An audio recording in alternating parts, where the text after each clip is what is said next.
Hi! Hello! నమస్తే అందరికీ. Welcome to my channel 'ఘన స్టోరీస్ వరల్డ్'. ఇప్పుడు మనం చెప్పుకోబోతున్న స్టోరీ 'శ్రీవల్లి' ఎపిసోడ్ 30. "నువ్వేమైనా చేస్తావురా, కానీ నిన్ను తట్టుకునే అంత శక్తి నాకు ఉండొద్దా?" అంది వల్లి బుంగమూతి పెట్టుకొని.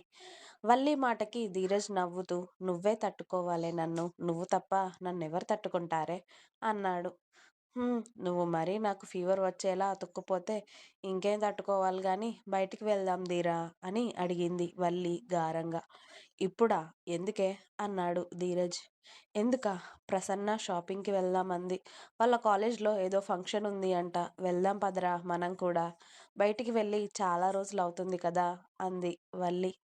హ్మ్. ఓకే. 5 మినిట్స్ టైమ్ ఇవ్వవే, డ్రెస్ మార్చుకుంటాను నేను అని ధీరజ్ డ్రెస్సింగ్ రూమ్‌కి వెళ్ళడంతో వల్లి పైనుండే "ప్రసన్న రెడీ అవ్వు వెళ్దాం" అని చెప్పగానే "ఓకే వదినా, ఇప్పుడే రెడీ అవుతా" అని ప్రసన్న హ్యాపీగా తన రూమ్‌కి వెళ్ళింది.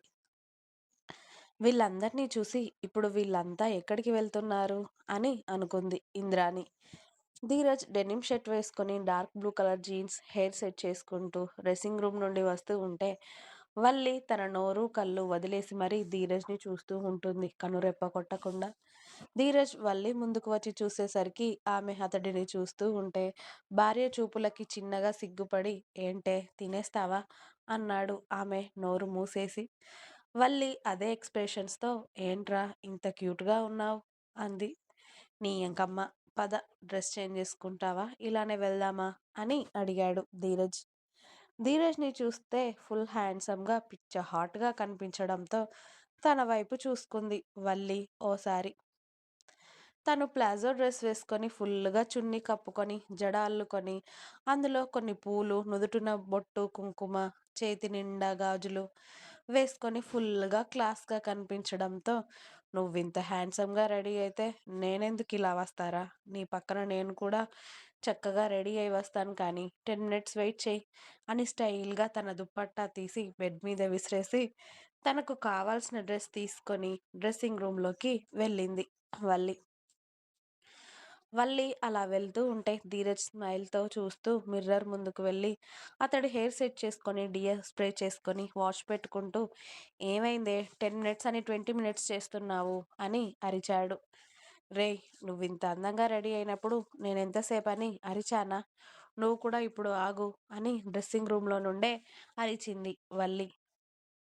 దీని కుళ్ళు తగలయ్యా అని ధీరజ్ అతడి ఫోన్ పట్టుకొని సోఫాలో కూర్చొని వెయిట్ చేస్తూ ఉన్నాడు ఇక వల్లి పాప కోసం. 5 నిమిషాల తర్వాత ఓపెన్ అయిన డోర్ సౌండ్కి ధీరజ్ వల్లి వైపు ఫేస్ టర్న్ చేశాడు.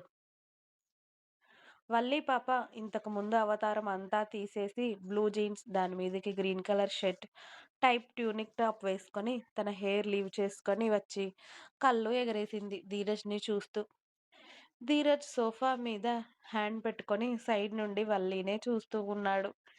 వల్లి మిర్రర్ ముందుకు వెళ్ళి తన హెయిర్ స్టైల్ చేసుకొని మొహానికి ఓ క్రీమ్, ఆ తర్వాత పౌడర్, నెక్స్ట్ నుదుటిన చిన్న స్టిక్కర్, చెవులకి డైమండ్ ఇయర్ రింగ్స్, ఓ చేతికి వాచ్, ఇంకో చేతికి బ్రాస్లెట్, మెడలో మంగళసూత్రంతో పాటు షార్ట్ నల్లపూసల చైన్, బాడీకి పర్ఫ్యూమ్ స్ప్రే చేసుకొని పాపిట్లో కుంకుమ, కాళ్ళకి హీల్స్ వేసి స్టైల్గా ఆమె భుజం మీద ఉన్న హెయిర్ని వెనక్కి అని ధీరజ్ వైపు చూస్తుంది.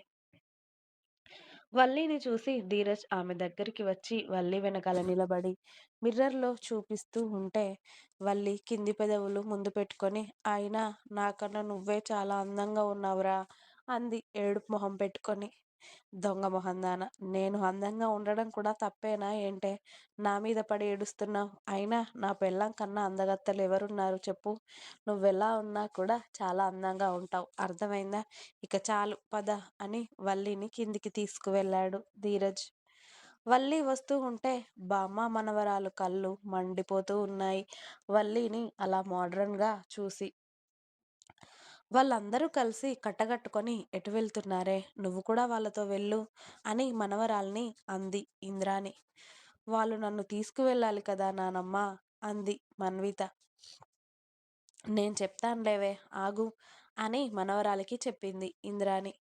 వల్లి కిందికి వచ్చి అత్తయ్య మేము షాపింగ్కి వెళ్తున్నాం ప్రసన్నని తీసుకొని అని చెప్పడంతో అలాగే తల్లి వెళ్ళిరండి అని చెప్పారు సుభద్ర గారు. అప్పటికే ప్రసన్న కూడా రెడీ అయ్యి రావడంతో, "వావ్! వదిన అద్దిరిపోయావు తెలుసా ఇలా కూడా నువ్వు" అని వల్లిని హగ్ చేసుకుంది ప్రసన్న.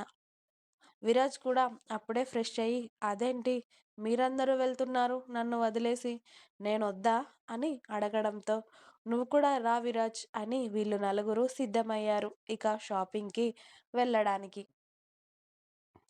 కానీ అప్పుడే పానకంలో పుడకలాగా, "మీరందరూ వెళ్తున్నారు. పాపం దీన్ని కూడా తీసుకువెళ్ళండ్రా. ఇంట్లో ఒకతే ఏం చేస్తుంది? మీతో కలిసినట్టు కూడా ఉంటుంది" అని మనవరాల్ని వాళ్ళ వైపు నెట్టేసింది ఇంద్రాణి. విరాజ్, ప్రసన్న మొహాలు ఇరిటేషన్‌గా పెట్టుకుంటే, "తీసుకువెళ్ళండ్రా తనని కూడా" అని సుభద్ర గారు అనడంతో, "తప్పక రా మన్విత" అని ప్రసన్న అనడంతో, అలాగే అని వాళ్ళతో పాటు బయలుదేరింది మన్విత. ధీరజ్ డ్రైవ్ చేస్తూ ఉంటే పక్కన వల్లి వెనక విరాజ్, ప్రసన్న, మన్విత కూర్చున్నారు. అరవింద్ గారు ఫోన్ చేస్తే వల్లి మాట్లాడుతూ, "నాన్న షాపింగ్‌కి వెళ్తున్నాం అందరం కలిసి" అని చెప్పడంతో, "అలాగే బేటా ఇంటికి వచ్చాక కాల్ చేయి" అని ఆయన ఫోన్ పెట్టేశారు. అలా మాల్‌కి తీసుకొని వెళ్ళాడు ధీరజ్ అందరిని. ధీరజ్ చేయి పట్టుకొని వల్లి నడుస్తూ ఉంటే, వెనకాల నడుస్తూ ఉన్న మన్విత మొహం మండించుకుంటూ ఉంది. "ఇది ఎప్పుడు మా బావని అంటిపెట్టుకునే ఉంటుందా దొంగ మొహంది" అని వల్లిని తిట్టుకుంటూ వాళ్ళ వెనక వెళ్ళింది. ముందుగా ప్రసన్న కోసం లెహెంగా అండ్ శారీ తీసుకుందాం అని గర్ల్స్ సెక్షన్ వైపు వెళ్ళారు అందరూ. విరాజ్ అండ్ ధీరజ్ ఓ పక్కన కూర్చోవడంతో ముందుగా ప్రసన్నకి కావలసినవి అన్నీ వల్లి ఇంకా ప్రసన్న చూస్తూ అరగంట తర్వాత ప్రసన్న తనకి కావలసినవన్నీ సెలెక్ట్ చేసుకున్నాక, ఇక వాళ్ళతో పాటు వచ్చింది కదా తనని అడగకపోతే బాగోదు అని, "మన్విత నువ్వు కూడా ఏదైనా తీసుకో" అంది ప్రసన్న. ఓకే అని యాటిట్యూడ్గా చెప్పి జబ్బలు లేని ఒక బ్లౌజ్ అండ్ లెహంగా తీసుకొని ధీరజ్ దగ్గరికి వెళ్ళి, "బావా ఇది నేను తీసుకోనా" అని వయ్యారాలు పోయింది. "అవును ప్రసన్న, ఇదేంటి మా ఆయనని బాగా పడగొట్టాలి అని ట్రై చేస్తుంది. అసలు దీనికి అదేంటి" అని అడిగింది వల్లి. "మా అన్నయ్య అంటే దానికి అదో మాదిరి లవ్వులే వదినా.